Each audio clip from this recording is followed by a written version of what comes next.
Sebelum ceritanya dimulai, silahkan tulis di kolom komentar dari daerah mana saja teman-teman yang menonton cerita ini. Jangan lupa like dan subscribe agar channel ini bisa semakin berkembang dan bisa mempersembahkan cerita yang lebih menarik lagi. Wulan berdiri di dalam ruang ganti yang besarnya seperti sebuah toko pakaian.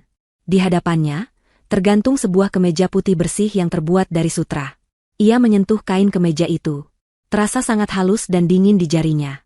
Kemeja ini bukan kemeja biasa. Ini adalah kemeja yang akan dipakai Lukman, suaminya, di hari peresmian kantor barunya hari ini.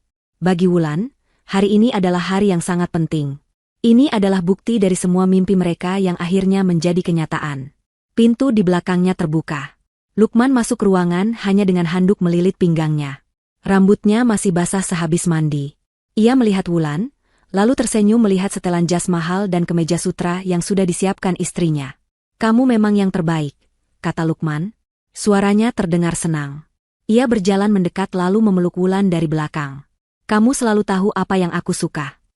Wulan ikut tersenyum. Rasanya hangat dipeluk seperti itu. "Aku hanya mau kamu terlihat paling hebat hari ini, Mas.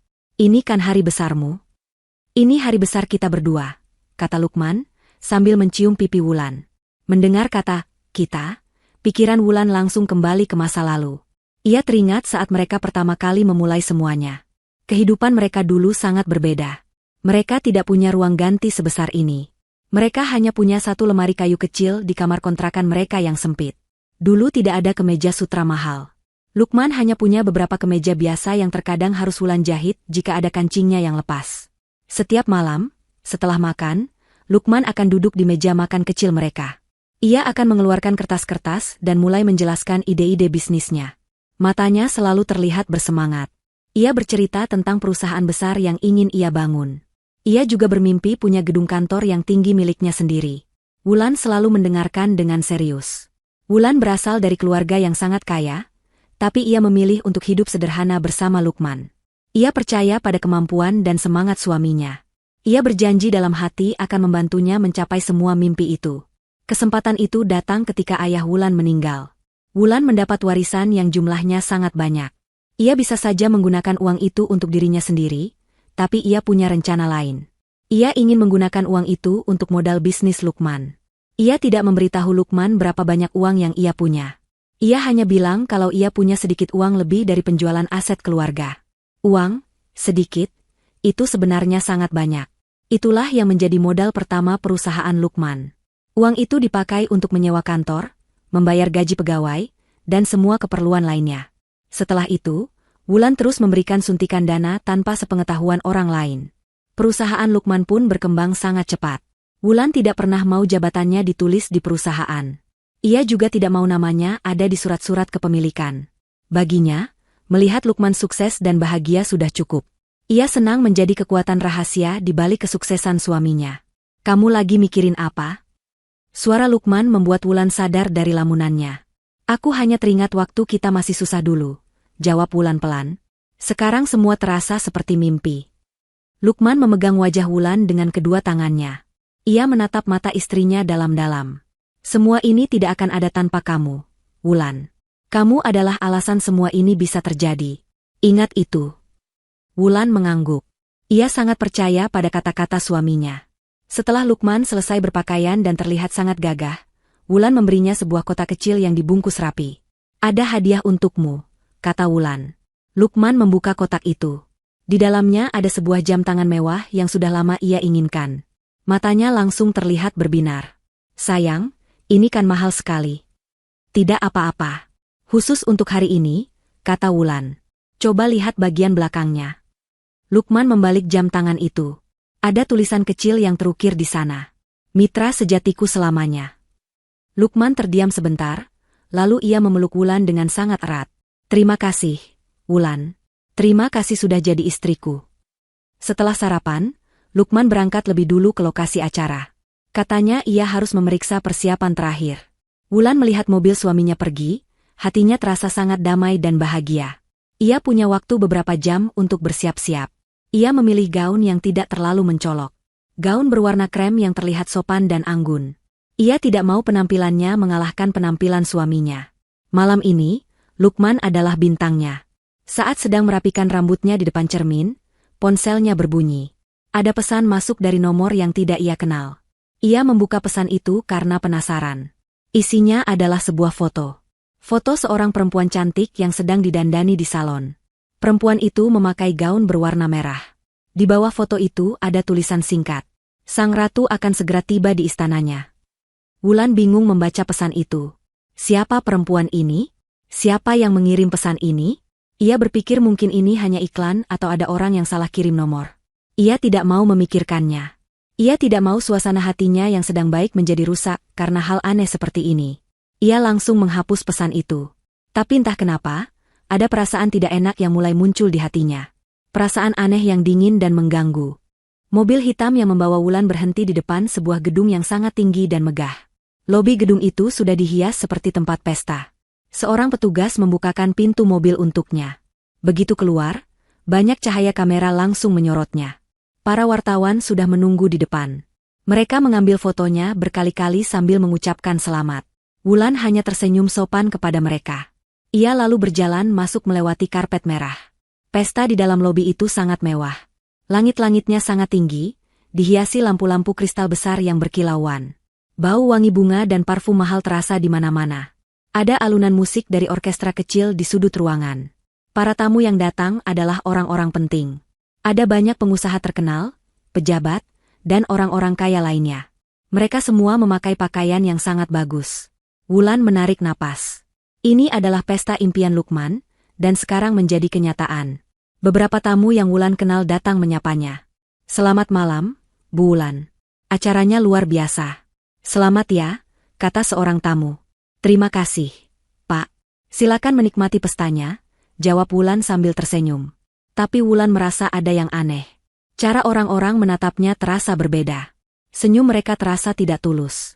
Para pegawai perusahaan Lukman yang menjadi panitia juga terlihat gugup saat melihatnya.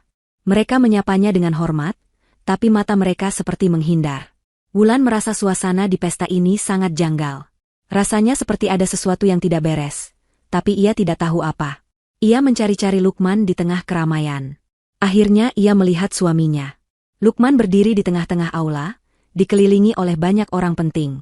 Ia terlihat sangat percaya diri dan berwibawa. Wulan merasa sangat bangga melihatnya. Ia ingin sekali datang dan berdiri di samping suaminya. Tapi Lukman terlihat sangat sibuk. Ia terus berbicara dengan tamu-tamunya dan tidak melihat ke arah Wulan. Wulan memutuskan untuk menunggu. Ia mengambil segelas minuman dan berdiri di dekat sebuah tiang besar. Dari sana, ia bisa melihat seluruh ruangan. Tiba-tiba, perhatiannya tertuju pada sekelompok orang. Mereka berkumpul dan tertawa sangat keras. Di tengah-tengah mereka, ada seorang perempuan yang menjadi pusat perhatian. Perempuan itu memakai gaun malam berwarna merah terang. Warnanya sangat mencolok di antara tamu-tamu lain. Riasan dan tatanan rambutnya juga terlihat sangat glamor. Wulan mencoba melihat wajahnya lebih jelas. Dan ia terkejut. Wajah perempuan itu adalah wajah yang sama dengan yang ada di foto yang ia terima tadi pagi. Namanya Siska. Jantung Wulan mulai berdebar tidak karuan. Jadi perempuan ini benar-benar ada di sini. Tapi siapa dia? Kenapa semua orang penting sepertinya sangat menghormatinya? Perasaan tidak enak di hati Wulan menjadi semakin kuat. Ia melihat Siska berjalan mendekati Lukman. Dengan gerakan yang sangat santai, Siska merapikan dasi Lukman. Lalu ia membisikkan sesuatu ke telinga suaminya. Wulan melihat Lukman tersenyum kepada Siska. Senyum yang sangat akrab. Senyum yang biasanya hanya Lukman berikan padanya. Mereka terlihat sangat dekat. Seperti pasangan yang menjadi tuan rumah acara ini. Kaki Wulan terasa lemas. Ia tidak bisa bergerak. Gelas yang ia pegang mulai bergetar. Lalu, matanya terpaku pada sesuatu yang dipakai Siska di lehernya. Sebuah kalung berlian. Wulan sangat mengenali kalung itu. Itu bukan kalung biasa. Itu adalah kalung peninggalan ibunya. Kalung itu adalah barang paling berharga miliknya, yang ia simpan baik-baik di dalam brankas di rumah. Ia ingat pernah menunjukkan kalung itu pada Lukman. Bagaimana bisa kalung itu sekarang dipakai oleh perempuan lain? Saat itu, Wulan langsung mengerti. Semua keanehan yang ia rasakan sejak tadi akhirnya masuk akal. Suara musik dan obrolan para tamu mendadak tidak terdengar lagi. Yang ia rasakan hanyalah rasa sakit yang luar biasa di dadanya. Ia melihat suaminya, Lukman, berdiri mesra dengan perempuan lain yang memakai perhiasan ibunya. Ia sadar, pesta mewah ini Gedung megah ini, semuanya memang disiapkan untuk seorang ratu. Tapi ratu itu bukan dirinya. Seorang pembawa acara naik ke atas panggung utama yang sudah disiapkan. Dengan suara yang bersemangat, ia meminta perhatian semua tamu. Suara musik orkestra perlahan-lahan mengecil, dan obrolan para tamu pun mereda. Lampu-lampu di aula sedikit diredupkan, menyisakan satu sorot cahaya terang yang mengarah tepat ke tengah panggung. Suasana yang tadinya ramai dan santai, kini berubah menjadi lebih resmi dan senyap. Semua mata tertuju ke panggung, menunggu acara utama dimulai. Wulan merasakan jantungnya berdebar sedikit lebih kencang, bukan karena gugup, melainkan karena rasa bangga yang meluap. Ini adalah momennya Lukman. Momen yang sudah mereka berdua nantikan sejak lama. Wulan memperbaiki posisinya, bergerak sedikit lebih maju agar bisa melihat panggung dengan lebih jelas. Ia ingin melihat ekspresi wajah Lukman saat suaminya itu berbicara di hadapan semua orang penting ini. Ia ingin menjadi wajah pertama yang Lukman lihat saat suaminya itu mencari dukungan di tengah kerumunan. Ia sudah membayangkan semuanya. Lukman akan mengucapkan pidato yang hebat, lalu di akhir pidatonya, ia akan menyebut nama Wulan. Ia akan berterima kasih pada istrinya, satu-satunya orang yang menemaninya dari nol. Wulan membayangkan para tamu akan bertepuk tangan, dan ia akan tersenyum dengan anggun. Itu adalah skenario indah yang sudah berputar-putar di kepalanya sepanjang hari. Dan sekarang, hadirin sekalian, mari kita sambut sosok di balik berdirinya gedung megah ini, seorang visioner sejati, Presiden Direktur dari Lukman Group, Bapak Lukman, seru pembawa acara. Tepuk tangan yang sangat meriah langsung membahana di seluruh ruangan. Lukman berjalan dari sisi panggung dengan langkah yang tegap dan penuh percaya diri. Ia mengenakan setelan jas biru malam pilihan Wulan dengan sempurna. Di pergelangan tangannya, jam tangan hadiah dari Wulan berkilauan tertimpa cahaya lampu. Melihat itu, hati Wulan terasa hangat. Hadiahnya dipakai. Ia merasa menjadi bagian dari kesuksesan suaminya malam itu. Lukman sampai di podium, ia tersenyum lebar sambil melambaikan tangan kepada para tamu. Ia tampak sangat bahagia dan berkuasa. Selamat malam semuanya. Terima kasih sudah bersedia hadir di acara yang sangat bersejarah bagi saya dan perusahaan ini. Lukman memulai pidatonya. Suaranya terdengar berat dan jelas melalui pengeras suara, memenuhi setiap sudut aula. Wulan tersenyum, ikut bertepuk tangan pelan bersama tamu lainnya. Lukman mulai berbicara tentang perjalanan perusahaannya. Ia menceritakan kisah-kisah perjuangan di masa awal. Ia bercerita tentang bagaimana ia hanya punya mimpi besar dan keyakinan, tanpa punya modal yang cukup. Wulan mengangguk-angguk kecil. Ia ingat semua itu. Ia ingat saat ia diam-diam menjual beberapa perhiasan warisan ibunya untuk membayar sewa kantor pertama mereka, dan ia hanya bilang pada Lukman bahwa itu adalah uang tabungannya. Lukman tidak pernah tahu pengorbanan itu. Namun, saya tidak sendirian, lanjut Lukman. Saya beruntung bertemu dengan orang-orang hebat yang percaya pada visi saya. Lukman mulai menyebutkan beberapa nama. Saya ingin berterima kasih kepada Bapak Hartono, yang menjadi mitra bisnis pertama saya. Kepercayaan beliau sangat berarti. Seorang pria tua di barisan depan berdiri dan sedikit membungkuk, disambut tepuk tangan. Wulan ikut bertepuk tangan. Ia kenal Pak Hartono. Ia yang dulu meyakinkan Pak Hartono untuk mau bekerja sama dengan Lukman. Saya juga ingin berterima kasih kepada seluruh tim saya, para direktur, manajer, dan seluruh karyawan Lukman Group. Tanpa kerja keras dan dedikasi kalian, gedung ini hanya akan selamanya menjadi gambar di atas kertas. Lagi-lagi tepuk tangan meriah terdengar. Wulan terus tersenyum. Senyumnya mulai terasa sedikit kaku. Ia menunggu. Ia yakin namanya akan disebut sebentar lagi. Tentu saja, ia adalah orang yang paling penting, bukan? Ia adalah mitra sejatinya, seperti tulisan di jam tangan itu. Tapi Lukman terus berbicara, menyebutkan nama-nama lain. Ia berterima kasih kepada arsitek yang merancang gedung. Ia berterima kasih kepada kontraktor yang membangunnya. Ia bahkan berterima kasih kepada bank yang memberikan pinjaman, padahal Wulan tahu, sebagian besar dana pembangunan berasal dari rekening pribadinya, bukan dari pinjaman bank. Daftar orang yang Lukman sebut semakin panjang, tapi nama Wulan tidak kunjung terdengar. Senyum di wajah Wulan perlahan memudar. Rasa hangat di hatinya mulai berganti menjadi dingin. Ia merasa bingung. Kenapa Lukman tidak menyebut namanya? Apa ia lupa? Tidak mungkin. Ini adalah acara yang sangat penting. Perasaan tidak enak mulai menggerogoti hatinya. Ia melirik ke sekeliling. Beberapa tamu yang duduk di dekatnya mulai melirik ke arahnya dengan tatapan aneh. Mereka sepertinya juga sadar bahwa ada yang aneh. Sebagai istri dari pemilik acara, seharusnya namanya disebut di urutan pertama. Wulan mencoba menenangkan dirinya sendiri. Mungkin aku akan disebut di bagian akhir, bisiknya dalam hati. Mungkin Lukman sengaja menyimpanku sebagai penutup, sebagai orang yang paling spesial. Harapan kecil itu membuatnya kembali menegakkan kepala, berusaha mempertahankan ketenangannya. Lukman berhenti sejenak, mengambil segelas air dari atas podium dan meminumnya. Ia lalu kembali menatap para tamu. Tatapannya berkeliling, seolah mencari seseorang. Mata mereka sempat bertemu selama sepersekian detik. Wulan memberikan senyum kecil penuh harap. Tapi Lukman langsung membuang muka, seolah tidak melihatnya.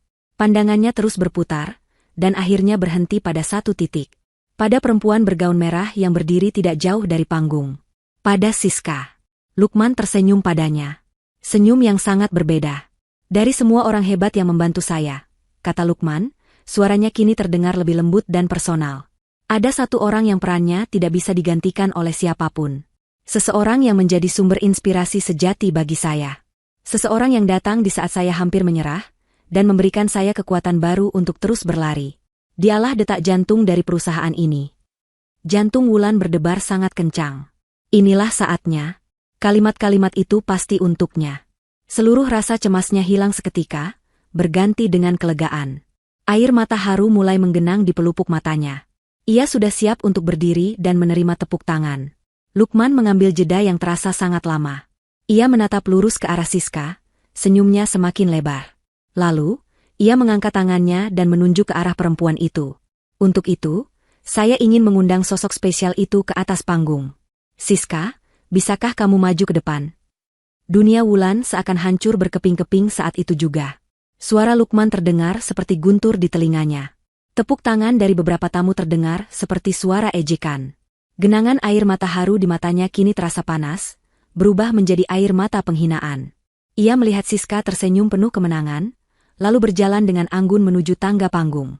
Semua orang menyingkir untuk memberinya jalan. Beberapa orang bertepuk tangan, mungkin teman-teman Siska.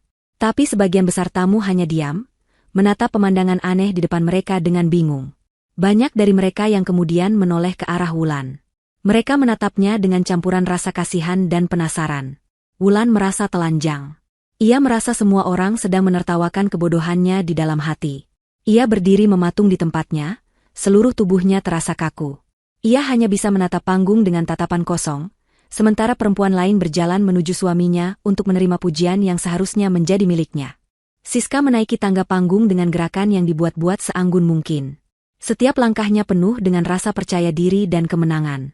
Gaun merahnya yang menjuntai seolah menari di belakangnya, menarik perhatian semua orang. Saat ia tiba di puncak panggung, Lukman langsung menyambutnya. Ia mengulurkan tangannya, dan Siska menyambutnya dengan senyum manja. Lukman menggenggam tangan Siska dengan erat, seolah tidak mau melepaskannya. Mereka berdiri berdampingan di tengah panggung, di bawah sorotan lampu, tampak seperti pasangan raja dan ratu. Mereka sama sekali tidak melirik ke arah Wulan. Keberadaan Wulan di tengah ratusan tamu seolah tidak ada artinya lagi. Ia seperti hantu yang tidak terlihat. Siska, kata Lukman, suaranya terdengar begitu lembut saat ia memanggil nama itu. Ia berbicara melalui mikrofon, memastikan seluruh ruangan bisa mendengar kata-katanya. Semua orang di sini tahu aku membangun perusahaan ini dari nol. Tapi hanya kamu yang tahu betapa beratnya perjuangan itu. Hanya kamu yang ada di sisiku saat aku merasa lelah. Kamu adalah cahayaku di saat gelap. Wulan yang mendengar itu dari bawah panggung merasakan perutnya mual. Bohong. Semua itu bohong. Wulan yang ada di sana saat Lukman lelah. Wulan yang memijat pundaknya setiap malam saat ia pulang kerja. Wulan yang menyemangatinya saat proyek pertamanya hampir gagal. Wulan yang tidak pernah tidur sampai suaminya pulang. Dan sekarang, semua cerita perjuangan itu diakui sebagai milik perempuan lain. Rasanya seperti ada tangan tak terlihat yang merobek paksa semua kenangan indah mereka, dan memberikannya pada orang lain. Para tamu mulai berbisik-bisik. Mereka bingung. Siapa perempuan ini? Kenapa ia yang dipuji, bukan istrinya? Wulan bisa mendengar beberapa bisikan di dekatnya. Itu istrinya bukan sih? Bukannya istrinya yang itu? Kok jadi perempuan lain yang di atas panggung? Bisikan-bisikan itu seperti jarum-jarum kecil yang menusuk telinganya. Rasa malunya semakin menjadi-jadi. Ia ingin lari dari ruangan itu, tapi kakinya terasa seperti dipaku ke lantai. Ia tidak bisa bergerak, hanya bisa terus menyaksikan drama menyakitkan ini. Lukman kemudian melakukan sesuatu yang lebih mengejutkan. Ia berbalik menghadap Siska sepenuhnya, masih sambil memegang tangannya. Siska, aku sadar, kesuksesan ini tidak ada artinya jika aku tidak bisa membaginya dengan orang yang benar-benar aku cintai, kata Lukman. Tatapannya penuh puja pada Siska. Aku tidak mau lagi menyembunyikan perasaan ini. Aku ingin seluruh dunia tahu. Setelah berkata begitu, Lukman melakukan hal yang tak terduga. Di hadapan ratusan tamu penting, di hadapan teman-temannya, dan tepat di depan mata Wulan, istrinya yang sah, Lukman perlahan-lahan berlutut dengan satu kaki di hadapan Siska. Aula yang tadinya penuh bisikan, kini menjadi senyap total. Semua orang menahan napas, tidak percaya dengan apa yang mereka lihat. Wulan merasakan jantungnya seolah berhenti berdetak. Ini tidak mungkin terjadi. Ini pasti hanya mimpi buruk. Dari balik saku jasnya, Lukman mengeluarkan sebuah kotak bludru kecil berwarna merah. Ia membukanya, dan di dalamnya berkilauan sebuah cincin berlian yang sangat besar. Kilauannya menyilaukan mata. Siska, ucap Lukman lagi, maukah kamu menikah denganku? Maukah kamu menjadi ratu di istana ini, dan menjadi istriku satu-satunya? Siska menutup mulutnya dengan satu tangan, berpura-pura terkejut dan terharu. Matanya berkaca-kaca, sebuah akting yang sangat hebat.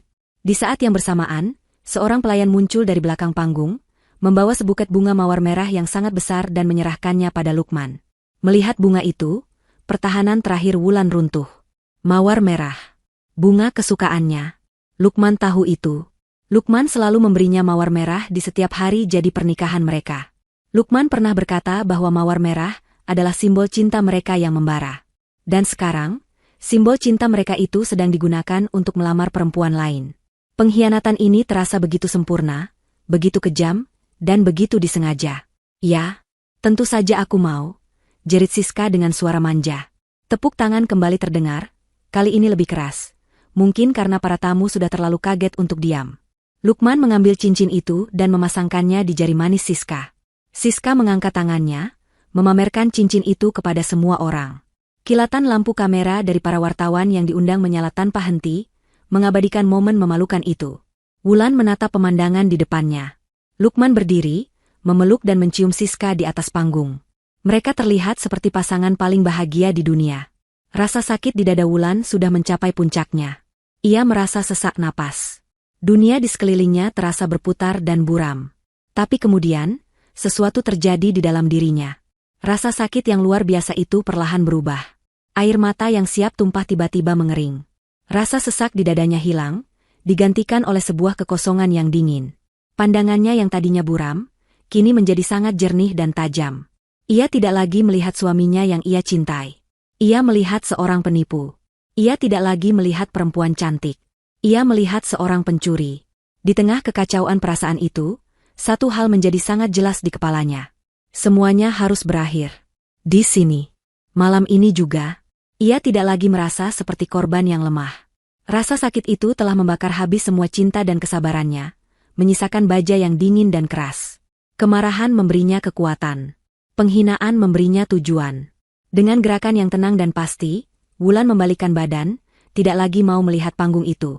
Wajahnya tidak menunjukkan emosi apapun. Ia mengeluarkan ponsel dari dalam tas tangannya. Jemarinya bergerak cepat di atas layar. Ia membuka kontak asisten pribadinya, orang kepercayaannya yang paling setia. Ia mengetik sebuah pesan singkat, sebuah perintah yang sudah ia siapkan untuk keadaan darurat terburuk. Laksanakan rencana merah. Sekarang. Setelah menekan tombol kirim, Wulan memasukkan kembali ponselnya ke dalam tas. Ia menarik napas dalam-dalam. Pertunjukan yang sebenarnya akan segera dimulai. Dan kali ini, ia yang akan menjadi sutradaranya. Di tengah keheningan yang canggung setelah lamaran itu, saat Lukman dan Siska masih berpelukan mesra di atas panggung, Wulan mulai bergerak. Ia tidak menangis. Ia tidak berteriak. Ia berjalan. Gerakannya tenang, langkahnya mantap dan tidak terburu-buru. Semua mata yang tadinya tertuju pada pasangan di atas panggung, kini beralih padanya. Orang-orang yang berdiri di jalurnya secara refleks menyingkir, memberinya jalan seolah ia adalah seorang ratu yang sedang berjalan menuju singgasananya. Aula yang tadinya riuh dengan tepuk tangan dan bisikan, kini menjadi senyap. Satu-satunya suara yang terdengar hanyalah bunyi pelan dari sepatu hak tinggi Wulan yang beradu dengan lantai marmer. Klik, klik, klik. Setiap bunyi langkahnya terdengar seperti detak jam yang menghitung mundur menuju sebuah ledakan. Tujuannya bukanlah panggung. Ia berjalan lurus ke arah meja prasmanan yang panjang dan penuh dengan berbagai macam hidangan mewah. Para pramusaji yang berdiri di belakang meja itu menatapnya dengan bingung dan sedikit takut. Wulan tidak memedulikan mereka. Matanya memindai seluruh hidangan yang tersaji. Ada tumpukan udang bakar, potongan daging sapi panggang yang empuk, berbagai macam kue-kue cantik, dan buah-buahan segar. Tapi bukan itu yang ia cari. Matanya terus bergerak, hingga akhirnya ia menemukannya. Di ujung meja, di samping tumpukan kerupuk, ada sebuah mangkuk keramik putih yang cukup besar. Isinya adalah sambal terasi. Warnanya merah gelap pekat, dengan biji-biji cabai yang terlihat jelas. Uap tipis mengepul dari permukaannya, menandakan bahwa sambal itu masih baru dan sangat pedas. Tanpa ragu sedikit pun, Wulan mengambil mangkuk itu dengan kedua tangannya. Mangkuk itu terasa sedikit hangat. Seorang koki yang berdiri di dekat sana hendak bertanya, "Ibu butuh sesuatu?" Tapi ia langsung diam saat melihat tatapan mata Wulan. Tatapan itu kosong, dingin, dan tidak menunjukkan emosi apapun. Wulan berbalik.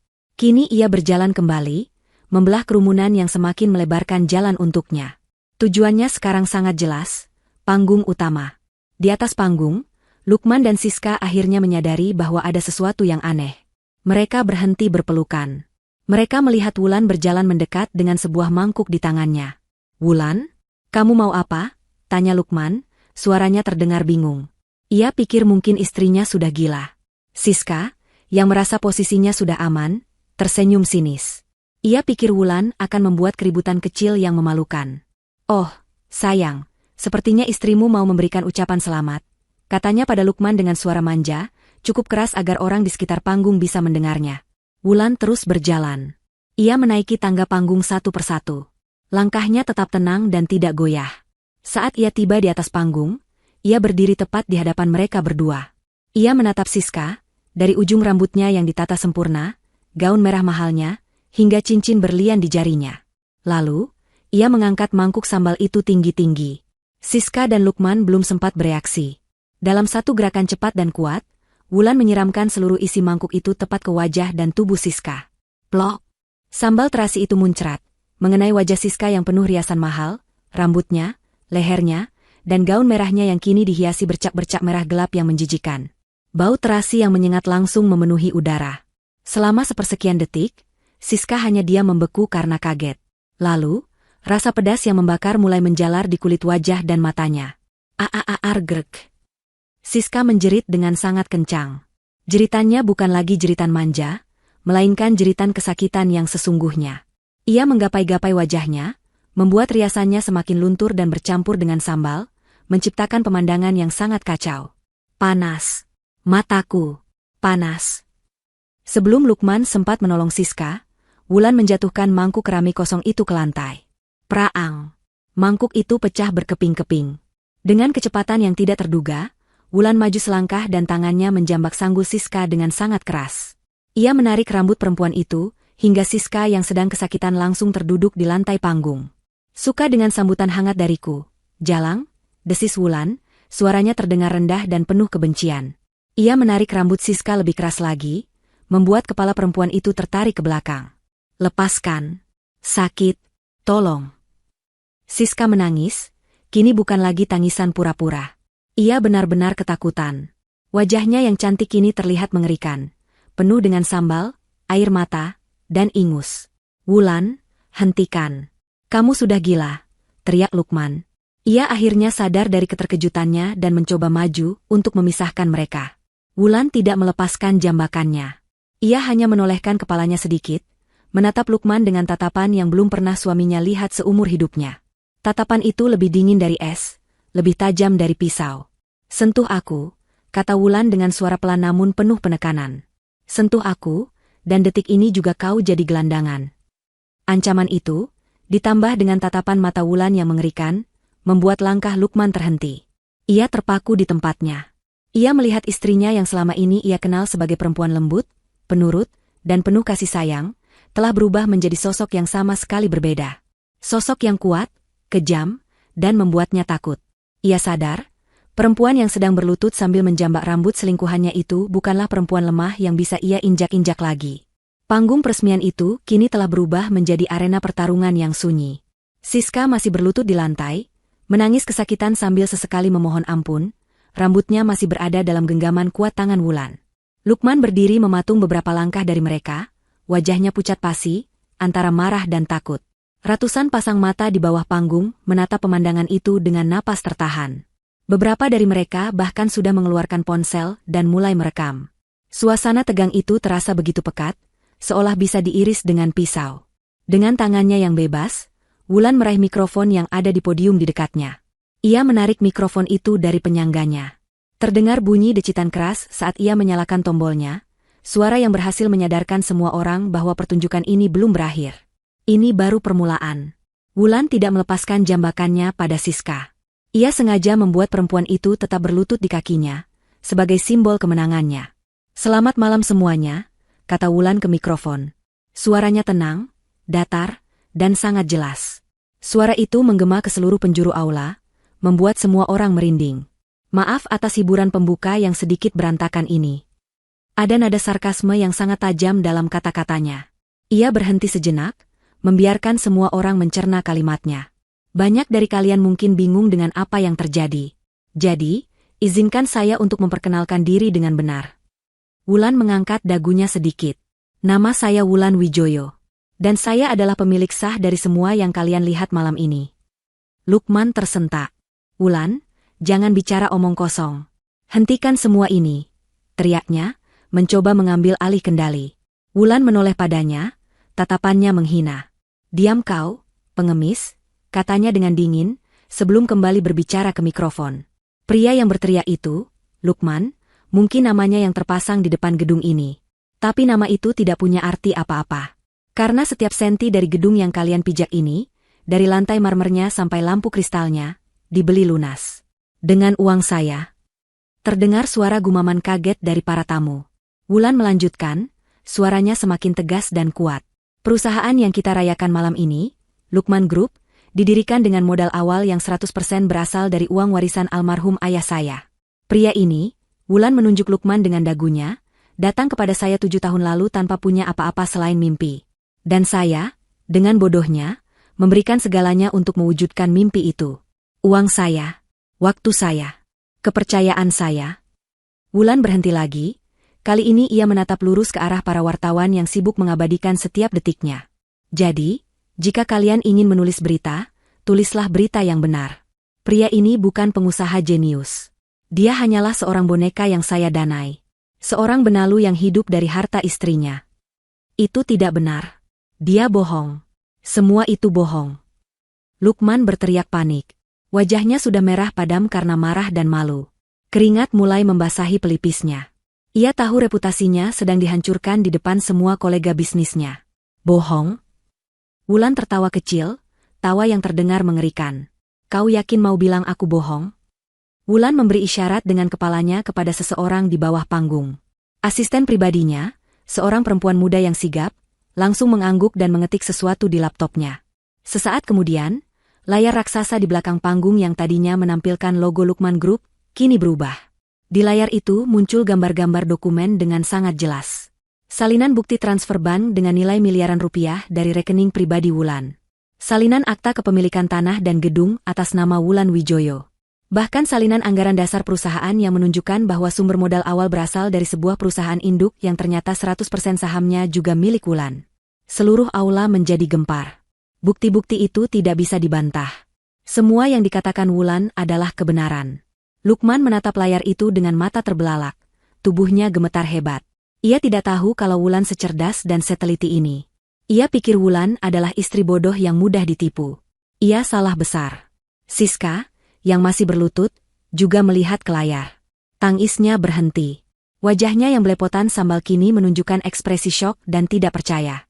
Ia baru saja bertunangan dengan pria yang ternyata tidak punya apa-apa. Pria miskin yang hanya menjadi tameng dari kekayaan istrinya. Tepat di puncak kekacauan itu, pintu utama aula yang tingginya 5 meter terbuka lebar. Dari luar, masuk sekelompok orang berjumlah sekitar 10 orang. Mereka semua mengenakan setelan jas hitam yang rapi. Mereka berjalan dengan langkah tegap dan teratur, dipimpin oleh seorang pria parubaya yang membawa sebuah tas kerja dari kulit. Mereka adalah tim pengacara pribadi Wulan, tim pengacara terbaik di negara ini. Kehadiran mereka yang tiba-tiba membuat suasana menjadi semakin tegang. Mereka tidak berhenti di pintu, mereka terus berjalan lurus membelah kerumunan, menuju panggung. Saat tim pengacara itu tiba di depan panggung, pria parubaya yang menjadi pemimpinnya naik ke atas. Ia menghampiri Wulan dan mengangguk hormat. Semuanya sudah siap sesuai instruksi, Nyonya Wulan, katanya pelan. Wulan akhirnya melepaskan jambakannya pada rambut Siska. Ia mendorong perempuan itu hingga tersungkur di lantai. Wulan lalu menyerahkan mikrofon yang ia pegang kepada pengacaranya. Pengacara itu mengambil mikrofon tersebut. Ia berdeham sejenak, lalu berbicara dengan suara yang lantang, resmi, dan tanpa emosi. Selamat malam. Saya Budi Santoso, kuasa hukum dari Nyonya Wulan Wijoyo.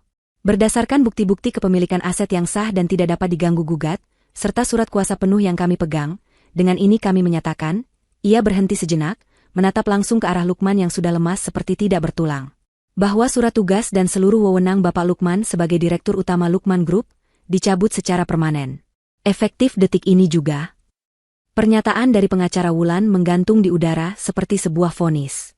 Seluruh aula yang tadinya dipenuhi bisikan, kini senyap seketika. Tidak ada lagi yang berani bersuara. Semua orang hanya bisa menatap Lukman. Pria yang 5 menit lalu masih berdiri di puncak dunia, kini telah jatuh menjadi bukan siapa-siapa. Wajah Lukman berubah dari merah padam karena marah, menjadi putih pucat seperti kertas. Keringat dingin mulai membanjiri wajahnya. Ia menatap pengacara itu, lalu beralih menatap Wulan dengan tatapan tidak percaya. Tidak. Kamu tidak bisa melakukan ini, bisik Lukman, suaranya serak dan gemetar. Ia menggelengkan kepalanya perlahan, seolah mencoba menolak kenyataan. Ini perusahaanku. Aku yang membangunnya. Aku yang bekerja keras. Wulan menatapnya tanpa ekspresi. Ia mengambil alih mikrofon dari pengacaranya. Kerja kerasmu tidak ada artinya tanpa uangku, Lukman. Dan sekarang, sumber uangmu sudah ditutup. Wulan kemudian berbalik sedikit, matanya mencari seseorang di antara kerumunan. Keamanan, panggilnya dengan suara yang tidak terlalu keras, namun penuh dengan perintah. Seketika, dari berbagai sudut ruangan, muncul 6 orang pria berbadan tegap dan besar. Mereka semua mengenakan setelan jas hitam dan alat komunikasi di telinga mereka. Mereka bukan petugas keamanan gedung biasa. Mereka adalah tim keamanan pribadi yang sudah disewa khusus oleh Wulan untuk malam ini. Mereka berjalan serentak menuju panggung, langkah mereka berat dan teratur, membuat para tamu secara otomatis memberi jalan. Wulan, jangan lakukan ini. Kita bisa bicarakan ini baik-baik. Lukman mulai panik saat melihat para petugas keamanan itu semakin dekat. Nada bicaranya berubah dari marah menjadi memohon. Wulan sama sekali tidak menggubrisnya. Saat 2 petugas keamanan sudah sampai di atas panggung, Wulan menunjuk Lukman dan Siska dengan dagunya. Siska masih menangis terseduh-seduh di lantai, gaunnya kotor dan wajahnya perih. Bawa 2 sampah ini keluar dari gedungku, perintah Wulan dengan suara dingin. Siap, Nyonya, jawab salah satu petugas. Kedua petugas itu langsung bergerak. Satu petugas menghampiri Lukman, sementara yang satu lagi menghampiri Siska. Jangan sentuh saya. Lepaskan. Lukman mencoba melawan saat lengannya dipegang. Ia meronta, berusaha melepaskan diri. Tapi tenaga petugas keamanan itu jauh lebih kuat. Lengannya dipegang dengan sangat erat hingga ia tidak bisa bergerak lagi. Petugas yang lain menghampiri Siska. Mari, Mbak. Anda harus keluar dari sini, katanya dengan suara tegas namun sopan. Siska menggelengkan kepalanya dengan panik. Ia merangkak di lantai, mencoba mendekati Wulan. Mbak Wulan, tolong. Maafkan saya. Saya tidak tahu kalau akan jadi begini. Saya hanya korban, Mbak. Dia yang menipu saya. Siska menangis sambil menunjuk-nunjuk Lukman. Wulan hanya menatapnya dengan tatapan jijik. Ia tidak mengatakan apa-apa. Melihat tidak ada belas kasihan di mata Wulan, Siska akhirnya pasrah saat petugas keamanan itu membantunya berdiri dengan sedikit paksa. Dimulailah prosesi pengusiran yang paling memalukan itu. Lukman dan Siska diseret menuruni tangga panggung. Mereka kini harus berjalan melewati lorong yang dibentuk oleh ratusan tamu yang menatap mereka. Setiap langkah terasa seperti 1 jam. Semua mata tertuju pada mereka. Tidak ada lagi tatapan kagum seperti di awal pesta. Yang ada hanyalah tatapan hina, tatapan kasihan, dan tatapan penuh cemooh. Kilatan kamera ponsel menyala di mana-mana. Semua orang merekam aib mereka. Lukman menundukkan kepalanya dalam-dalam, tidak sanggup melihat wajah para kolega bisnis yang beberapa saat lalu masih menjabat tangannya dengan hormat. Siska terus menangis, mencoba menutupi wajahnya yang berantakan dengan tangannya. Gaun merahnya yang mahal kini terlihat seperti lap kotor.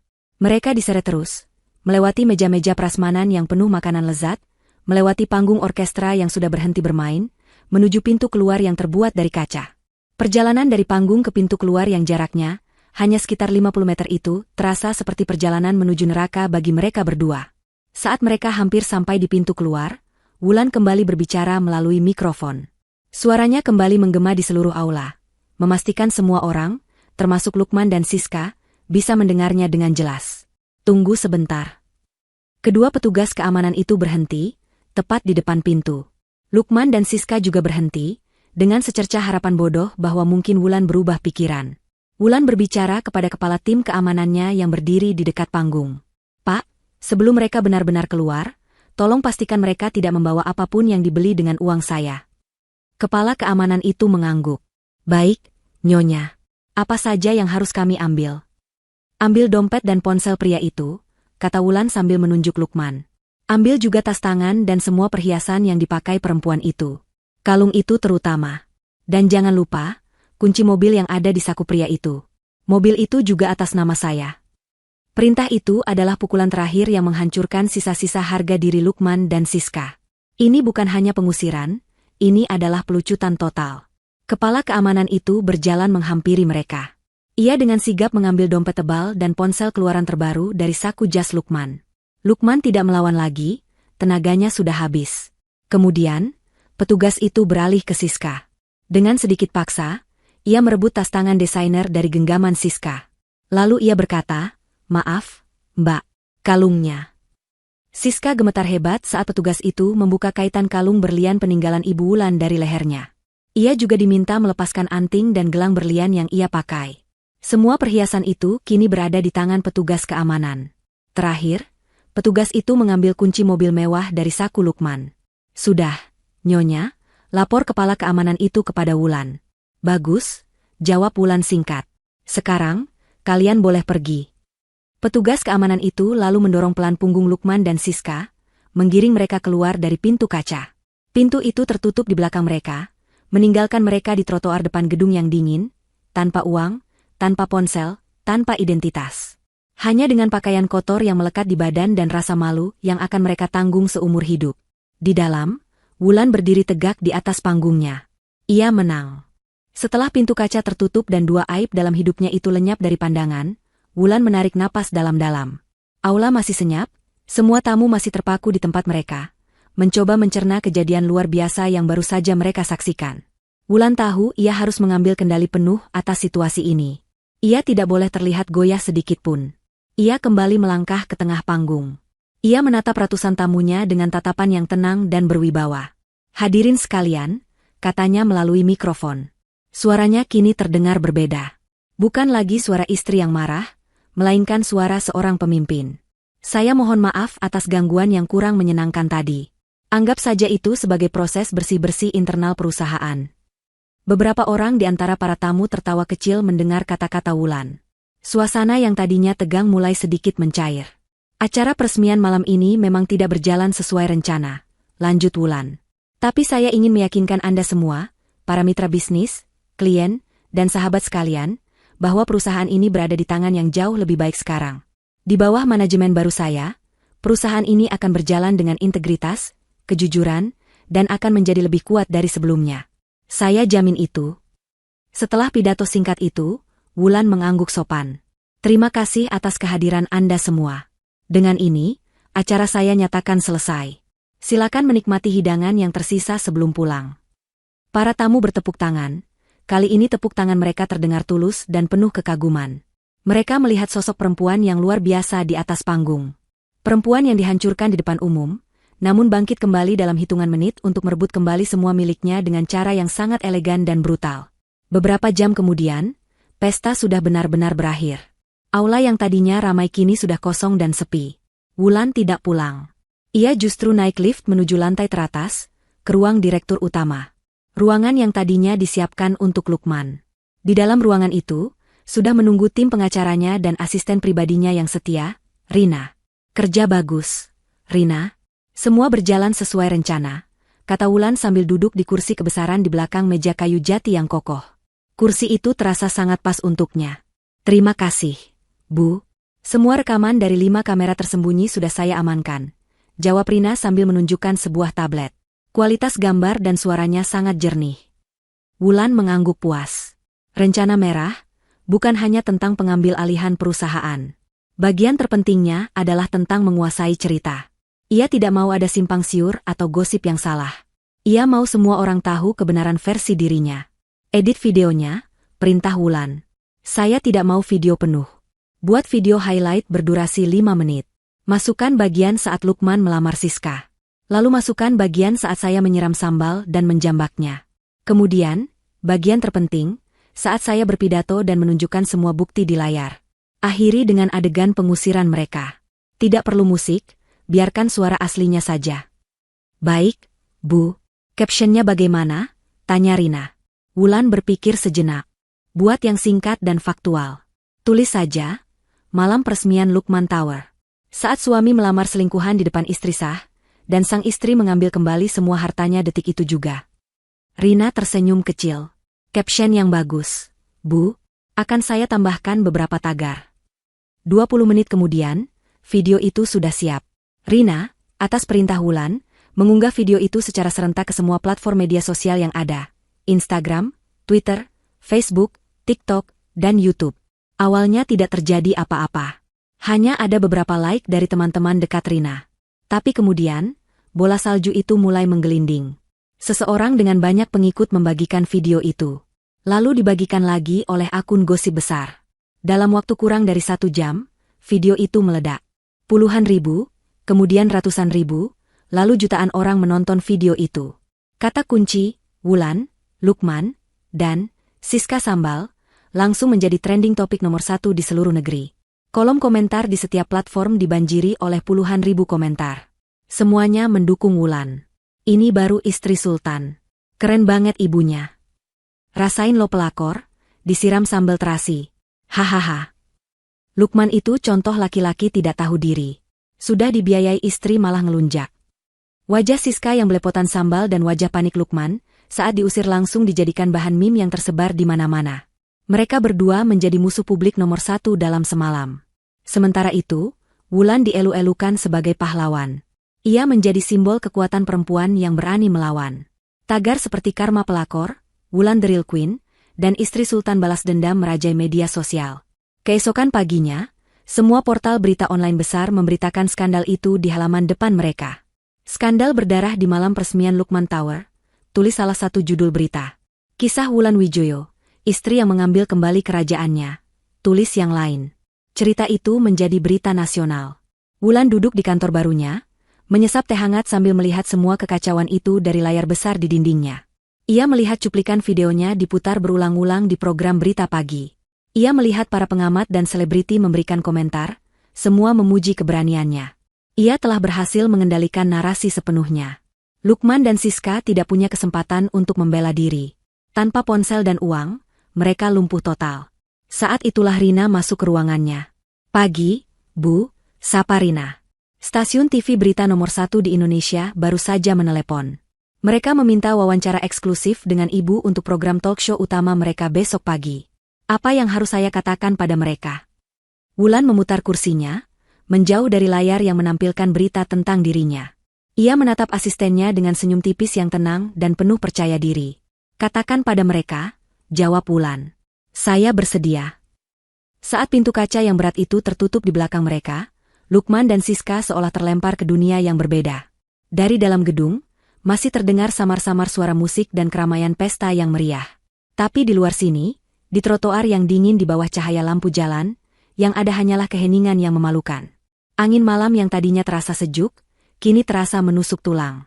Mereka berdua hanya berdiri diam selama beberapa saat, masih terlalu kaget untuk bisa berpikir jernih.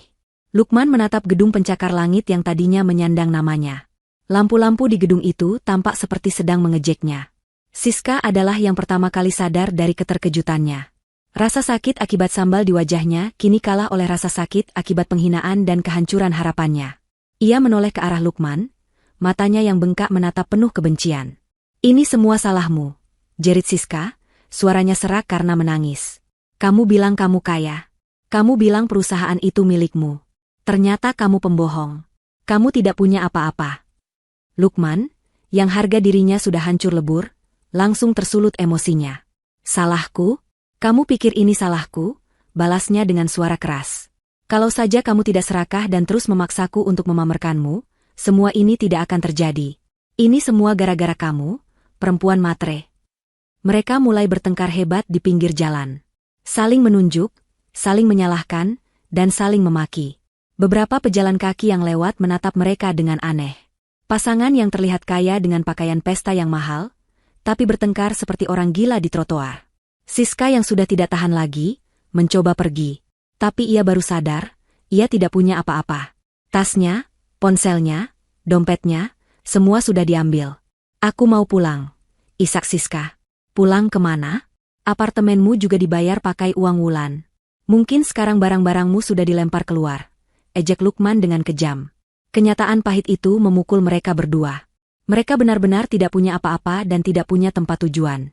Mereka mencoba memberhentikan taksi, tapi saat sopir taksi bertanya mau bayar pakai apa, mereka hanya bisa diam. Sopir taksi itu tertawa lalu pergi meninggalkan mereka. Akhirnya, dengan terpaksa, mereka harus berjalan kaki. Perjalanan itu adalah perjalanan yang paling menyiksa. Siska, dengan gaun merahnya yang kotor dan sepatu hak tingginya, kesulitan berjalan. Lukman, dengan setelan jas mahalnya yang kini terasa seperti kostum badut, berjalan gontai tanpa tujuan. Tidak lama kemudian, hak sepatu Siska patah. Ia terjatuh dan menangis sejadi-jadinya. Dengan marah, ia melepaskan kedua sepatunya dan berjalan dengan kaki telanjang di atas trotoar yang kotor.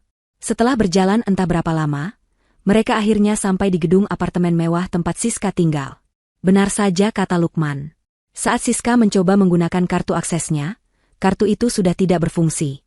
Seorang petugas keamanan yang mengenali mereka langsung menghampiri. Maaf, Pak, Bu. Ada perintah dari pemilik unit ini. Anda berdua tidak diizinkan masuk lagi ke dalam gedung, kata petugas itu dengan tegas. Harapan terakhir mereka pun musnah. Malam itu, mereka benar-benar menjadi gelandangan. Dengan sisa-sisa tenaga, mereka berhasil menemukan sebuah motel kecil yang murah dan kotor di pinggir kota. Lukman terpaksa menjual jam tangan mewah pemberian Wulan dengan harga yang sangat murah kepada penjaga motel itu, hanya untuk bisa membayar sewa kamar untuk 1 malam. Keesokan harinya, kehancuran mereka menjadi semakin nyata. Saat mereka keluar dari motel untuk mencari makan, mereka melihat wajah mereka ada di mana-mana. Di layar televisi sebuah warung, di koran yang dijual di pinggir jalan, di layar ponsel orang-orang yang mereka lewati. Video kejadian semalam sudah menjadi berita nasional. Wajah Siska yang belepotan sambal dan wajah Lukman yang diseret keluar gedung menjadi tontonan seluruh negeri. Orang-orang menunjuk-nunjuk mereka, berbisik, bahkan ada yang terang-terangan menertawakan mereka. Mereka tidak bisa bersembunyi. Hari-hari berikutnya menjadi lebih buruk. Lukman mencoba menghubungi teman-teman dan rekan bisnisnya menggunakan telepon umum. Tapi tidak ada satupun yang mau mengangkat teleponnya. Namanya sudah hancur. Tidak ada perusahaan yang mau mempekerjakan seorang penipu yang aibnya diketahui seluruh negara. Rekening banknya yang dulu berisi miliaran rupiah, kini benar-benar kosong dan dibekukan. Semuanya ditarik kembali oleh Wulan. Siska juga mengalami nasib yang sama. Teman-teman sosialitanya yang dulu selalu memujinya, kini memblokir kontaknya. Akun media sosialnya yang dulu punya jutaan pengikut, kini dipenuhi oleh puluhan ribu hujatan dan caci maki. Ia mencoba menjual cincin berlian pemberian Lukman, berharap bisa mendapatkan uang. Tapi saat diperiksa di toko perhiasan, ia mendapat kabar yang lebih menyakitkan. Cincin itu memang berlian asli, tapi dibeli dengan cara mencicil, dan cicilannya belum lunas. Cincin itu disita oleh pihak toko. Mereka berdua terperangkap dalam kemiskinan dan kehinaan. Mereka harus pindah dari satu penginapan murah ke penginapan murah lainnya. Uang hasil menjual jam tangan Lukman menipis dengan cepat. Setiap hari mereka hanya bertengkar. Rasa cinta yang dulu mereka banggakan, kini berubah menjadi rasa benci yang mendalam. Mereka saling menyalahkan atas nasib buruk mereka. Puncak dari semuanya terjadi sekitar 2 minggu setelah malam peresmian itu. Di dalam sebuah kamar sewaan yang sempit dan bau, uang mereka benar-benar habis. Mereka belum makan seharian. Aku tidak tahan lagi hidup seperti ini, teriak Siska frustrasi. Ini semua karenamu. Kamu menghancurkan hidupku. Aku yang menghancurkan hidupmu, balas Lukman tidak kalah keras. Kamu yang merayuku. Kamu yang membuatku buta. Kalau aku tetap bersama Wulan, aku masih menjadi raja sekarang. Penyesalan Lukman membuat Siska semakin marah. Oh, jadi sekarang kau menyesal? Terlambat. Istrimu yang hebat itu tidak akan pernah mau melihat wajahmu lagi. Pertengkaran itu menjadi pertengkaran terakhir mereka. Siska mengemasi sedikit bajunya yang tersisa ke dalam sebuah tas plastik. Ia sudah tidak sanggup lagi hidup bersama pria gagal itu. Aku akan pergi. Aku akan mencari cara untuk bertahan hidup sendiri. Lebih baik aku menjadi pengemis sendirian daripada hidup dengan pecundang sepertimu. Setelah mengatakan itu, Siska pergi begitu saja, membanting pintu di belakangnya. Lukman tidak mencegahnya. Ia hanya terduduk lemas di tepi ranjang yang reot. Kini ia benar-benar sendirian. Ditinggalkan oleh istri yang mencintainya, ditinggalkan oleh selingkuhan yang ia puja. Ia kehilangan hartanya, kehormatannya, dan masa depannya. Ia menatap pantulan dirinya di cermin kamar yang retak. Yang ia lihat hanyalah wajah seorang pria hancur yang tidak punya apa-apa lagi. 6 bulan kemudian. Suasana di ruang direktur utama di lantai teratas gedung Wijoyo Corporation terasa sibuk namun tenang. Nama, Lukman Tower, sudah lama hilang. Diganti dengan nama keluarga Wulan yang terpasang dengan huruf perak yang elegan. Ruangan yang dulu dirancang dengan selera Lukman yang mencolok, kini sudah diubah total. Desainnya kini lebih minimalis, modern, dan memancarkan aura kekuatan yang tenang.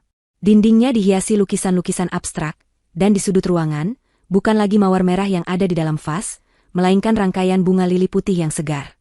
Di belakang meja kerja yang besar, duduklah Wulan Wijoyo. Penampilannya juga telah berubah. Rambutnya kini dipotong lebih pendek dan ditata dengan gaya yang lebih profesional. Ia tidak lagi memakai gaun-gaun berwarna lembut. Hari ini, ia mengenakan setelan blazer berwarna biru tua yang menunjukkan ketegasan. Wajahnya tetap cantik. Namun kini ada sorot mata yang berbeda di sana. Sorot mata yang tajam, fokus, dan penuh percaya diri. Ia bukan lagi Wulan istri Lukman.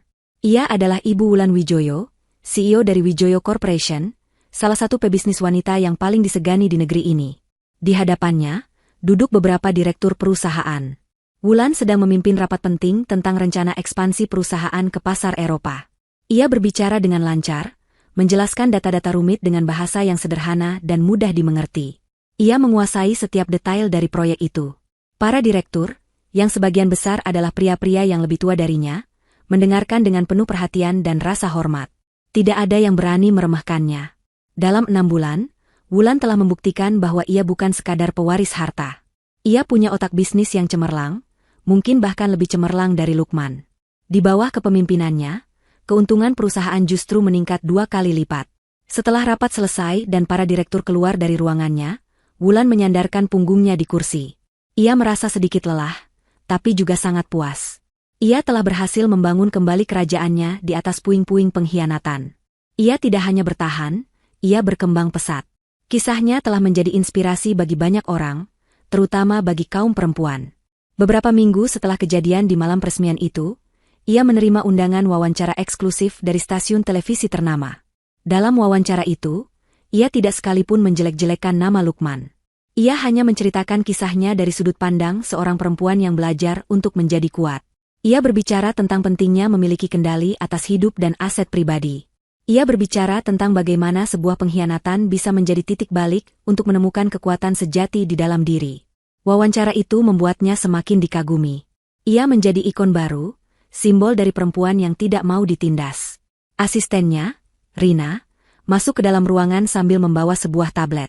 Bu, wawancara ibu dengan majalah bisnis internasional sudah terbit. Mereka menempatkan ibu di halaman sampul. Rina menunjukkan sampul majalah itu kepada Wulan. Foto Wulan terpampang besar dengan judul The Comeback Queen. Bagaimana Wulan Wijoyo mengubah skandal menjadi kerajaan bisnis miliaran dolar. Wulan hanya tersenyum tipis. Pengakuan seperti ini memang menyenangkan, tapi bukan itu lagi yang menjadi tujuannya. Tujuannya sekarang adalah terus membangun warisan bisnisnya sendiri, dengan namanya sendiri. Ia sudah lama tidak memikirkan Lukman ataupun Siska. Mereka seperti kenangan buruk dari kehidupan orang lain, bukan kehidupannya. Ia sudah benar-benar move on. Ia menemukan kebahagiaan bukan dari seorang pria, melainkan dari pencapaian dan kemandiriannya sendiri. Ia merasa damai. Saat Wulan sedang membaca artikel tentang dirinya, Rina tiba-tiba berkata, "Oh, Bu, ada satu berita lagi yang baru saja masuk. Mungkin Ibu tertarik." Rina menggeser layar tablet itu, menunjukkan sebuah artikel berita dari portal berita lokal. Judulnya tertulis dengan huruf besar, mantan pengusaha Lukman dan selebgram Siska ditangkap atas dugaan penipuan kartu kredit. Di bawah judul itu ada foto Lukman dan Siska yang diambil oleh wartawan. Penampilan mereka sangat menyedihkan. Lukman terlihat jauh lebih tua, kurus, dan tidak terawat. Siska, yang dulu glamor, kini terlihat kuyu dengan pakaian murah. Menurut berita, mereka ditangkap di sebuah mall saat mencoba membeli barang menggunakan kartu kredit palsu.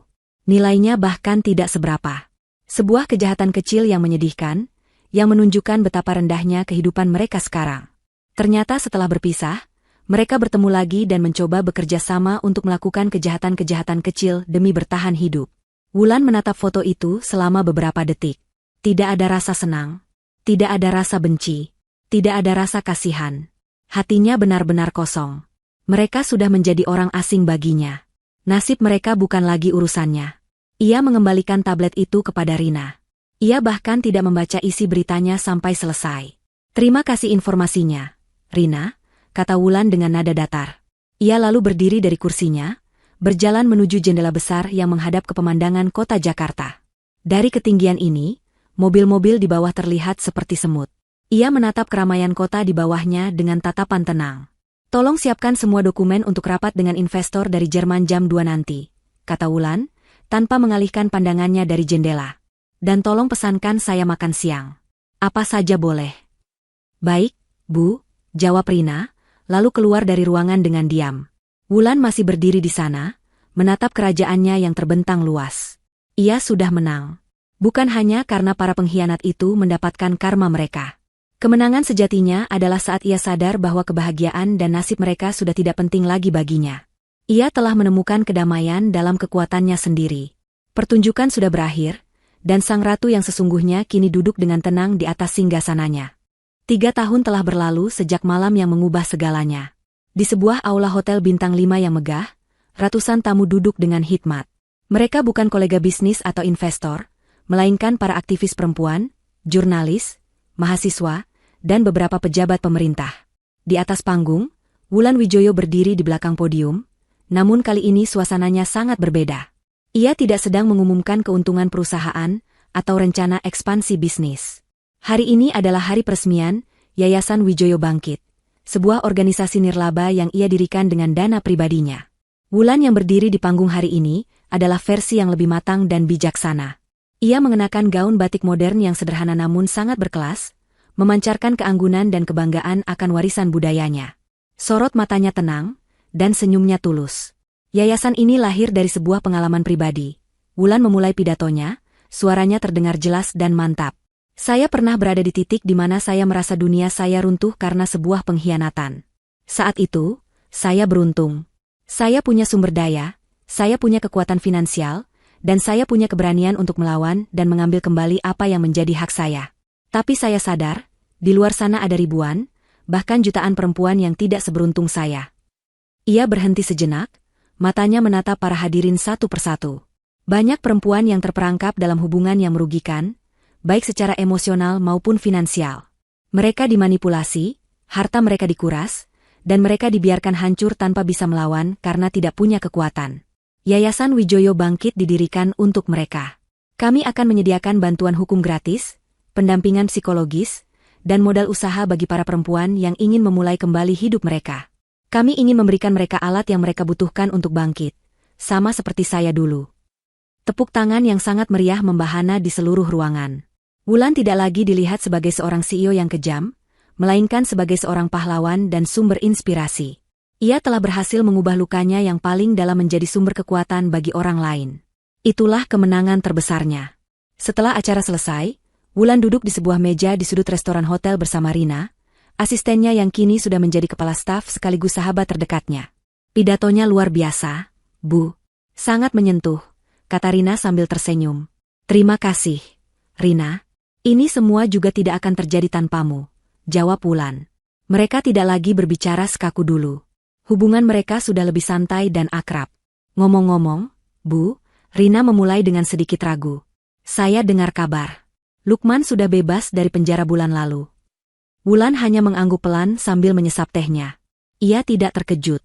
Hukuman untuk kasus penipuan kartu kredit memang tidak lama. Lalu, tanyanya dengan nada biasa saja, seolah sedang membicarakan orang yang tidak ia kenal. Hanya itu saja, Bu. Saya hanya ingin Ibu tahu, kata Rina. Wulan meletakkan cangkir tehnya. Ia menatap Rina dengan senyum kecil. Rina, nama itu sudah tidak punya arti apa-apa lagi bagiku. Dia bagian dari masa lalu yang sudah selesai. Sekarang, mari kita bicarakan masa depan. Bagaimana perkembangan proyek sekolah gratis di Indonesia Timur? Percakapan mereka pun beralih sepenuhnya ke pekerjaan yayasan. Nama Lukman tidak disebut lagi.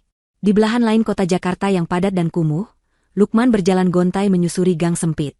Hujan gerimis membuat jalanan becek dan bau. Penampilannya sangat berbeda dari 3 tahun lalu. Tubuhnya kurus, rambutnya sedikit memanjang dan tidak terurus, dan ada kerutan-kerutan dalam di wajahnya yang membuatnya terlihat 10 tahun lebih tua. Pakaian yang ia kenakan adalah kemeja lusuh dan celana jeans pudar. Penjara selama hampir 2 tahun benar-benar telah menghancurkannya. Bukan hanya fisiknya, tapi juga jiwanya. Setelah bebas, ia mendapati bahwa dunia sudah benar-benar menutup pintu untuknya. Tidak ada yang mau mempekerjakannya. Namanya sudah identik dengan kata penipu. Ia terpaksa menggunakan nama samaran dan bekerja serabutan. Saat ini, ia bekerja sebagai pencuci piring di sebuah rumah makan kecil yang ramai. Pekerjaan yang melelahkan dengan upah yang hanya cukup untuk membayar sewa kamar kosnya yang sempit dan membeli makan sekali sehari. Malam itu, saat ia berjalan pulang setelah bekerja selama 12 jam, langkahnya terhenti di sebuah perempatan jalan yang ramai. Di salah satu gedung tinggi, sebuah papan iklan digital raksasa sedang menyala terang, menampilkan sebuah iklan layanan masyarakat. Iklan itu menampilkan wajah seorang perempuan yang tersenyum hangat dan penuh wibawa. Wajah Wulan. Di bawahnya tertulis slogan dari Yayasan Wijoyo Bangkit, Anda tidak sendiri. Mari bangkit bersama. Lukman berdiri mematung di tengah gerimis, menatap wajah perempuan yang pernah menjadi miliknya itu. Wulan terlihat sangat cantik, lebih bercahaya dari yang pernah ia ingat. Ia melihat kekuatan, kesuksesan, dan kedamaian di wajah itu. Semua hal yang pernah ia miliki dan ia sia-siakan dengan bodohnya. Ia melihat kerajaan yang seharusnya menjadi miliknya, kini dikelola dengan jauh lebih baik oleh sang ratu yang pernah ia hianati. Rasa sesal yang amat dalam menusuk jantungnya. Bukan hanya sesal karena kehilangan harta, tapi sesal karena telah menghancurkan cinta yang paling tulus yang pernah ia terima. Ia menundukkan kepalanya, membiarkan air hujan bercampur dengan air mata penyesalan yang akhirnya jatuh membasahi pipinya. Ia sadar, inilah hukumannya yang sesungguhnya. Bukan penjara, tapi hidup selamanya dalam bayang-bayang kehebatan perempuan yang telah ia hancurkan hatinya. Sementara itu, Siska juga menjalani nerakanya sendiri. Setelah bebas dari penjara, ia mencoba kembali ke dunianya. Tapi dunia itu sudah tidak mau menerimanya. Wajahnya yang dulu menjadi modal utamanya, kini menjadi kutukannya. Semua orang masih mengingatnya sebagai Siska Sambal. Ia tidak bisa lagi menjadi selebgram atau model. Tidak ada merek yang mau bekerja sama dengannya. Ia terpaksa bekerja sebagai kasir di sebuah minimarket 24 jam di pinggir kota. Ia sengaja memilih shift malam, berharap tidak banyak orang yang akan mengenalinya. Tapi tetap saja, setiap malam selalu ada saja pelanggan, biasanya anak-anak muda, yang akan menatapnya lama, lalu berbisik-bisik dan tertawa. Itu kan Siska yang disiram sambal itu. Kadang ada yang iseng mengambil foto atau videonya secara diam-diam. Setiap kali hal itu terjadi, Siska hanya bisa menunduk, menahan rasa malu dan marah. Hukuman untuknya adalah kehilangan satu-satunya hal yang ia puja, wajah dan harga dirinya. Ia terjebak dalam kehidupan biasa yang dulu selalu ia hina, dengan tambahan bonus berupa cemoohan abadi dari masyarakat.